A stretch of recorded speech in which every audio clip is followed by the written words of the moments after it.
Ylissium's game design tips number 18. Indie versus AAA studios.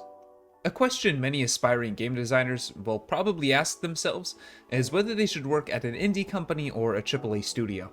While both options have their advantages and disadvantages, just what are they, and what does it mean to you? Let's start with indie companies. They're easier to apply for, have less competition, and in general are where a lot of new designers seek out as their first job. When you work at an indie studio, you work there for a reason.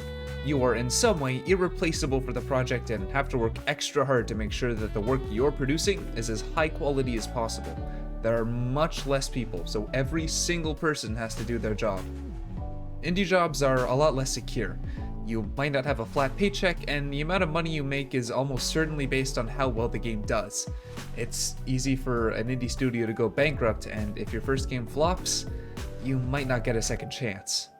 But at the same time, your work is extremely rewarding, and you're treated as an integral part of every project. You usually aren't stuck to a strict schedule either, but you need to be on your A game for the entirety of the project. AAA companies are basically the opposite in almost every regard.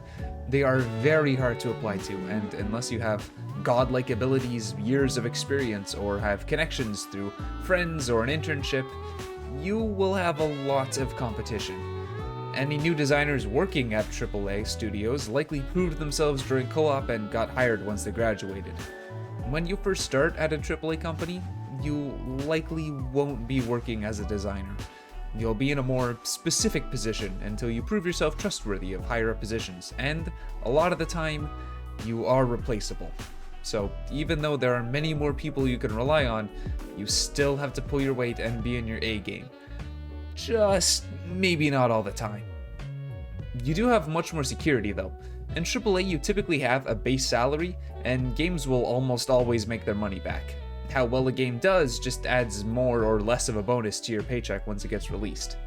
90% of the games you work on though will never get released, so you know. And it's not like you're just a number, despite popular belief in a AAA studio, but you probably won't be remembered by name by some of your higher-ups. How rewarding it is depends on what kind of person you are, but just get ready for crunch time because AAA studios follow strict release schedules. And there you go. There are many more differences, and there are also other options like AA studios and contract work, so I encourage you to look more into this yourself, but there's a summary of some key differences between indie and AAA studios. No quote this time, just getting the information out there.